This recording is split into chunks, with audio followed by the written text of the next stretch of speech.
Papua, sebuah surga yang dikaruniai keindahan alam tak ternilai. Tapi di balik gemerlapnya, ada cerita lain yang tengah berlangsung, sementara perhatian publik dan pemerintah seringkali tertuju pada konflik bersenjata dan isu hak asasi manusia. Sebuah krisis lingkungan yang diam-diam merusak fondasi kehidupan, justru terjadi di jantung surga itu sendiri.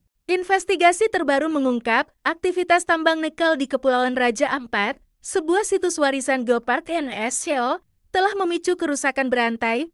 Lebih dari 22.000 hektar konsesi tambang mengancam ekosistem unik ini.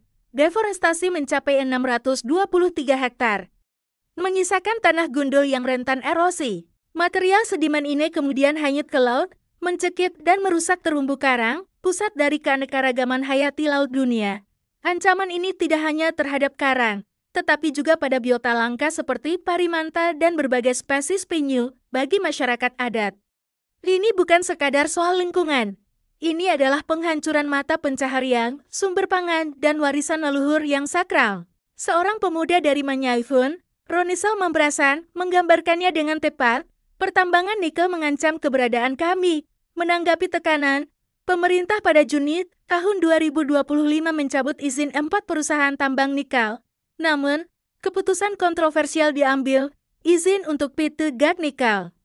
Karena usaha BNBT Aneka Tambang justru dipertahankan. Alasannya, lokasinya di luar kawasan geopark, nilai cadangan nikelnya yang tinggi, dan klaim tata kelola lingkungan yang baik. Padahal, konsesi PT GAC Nikel sendiri lebih luas dari daratan Pulau GAC dan aktivitasnya jelas melanggar UI yang melarang pertambangan di pulau-pulau kecil.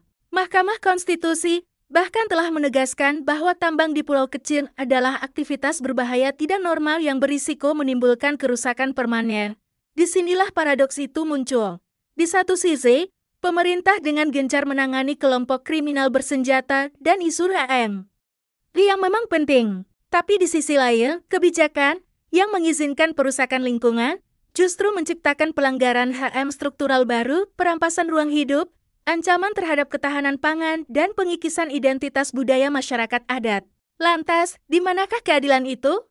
Apakah keamanan hanya dilihat dari sudut pandang konflik bersenjata, sementara keamanan ekologis yang menjamin keberlangsungan hidup ribuan orang dibiarkan tergerus? Kemana arah ekonomi biru dan komitmen iklim Indonesia? Jika surga biodiversitasnya sendiri dikorbankan untuk keuntungan jangka pendek, sudah waktunya untuk mendesak pemerintah agar konsisten, lindungi seluruh Raja Ampat tanpa sisa. Cabut semua izin tambang, tetapkan Raja Ampat sebagai zona terlarang untuk pertambangan, dan alihkan investasi kepada pembangunan berkelanjutan yang memuliakan kearifan lokal dan alam. Karena menyelamatkan Raja Ampat bukan hanya tentang menyelamatkan terumbu karang dan hutan, melainkan tentang mempertahankan hak asasi manusia paling dasar, hak untuk hidup di tanah leluhur yang lestari. Mari kita suarakan ini bersama-sama. Terima kasih telah menonton.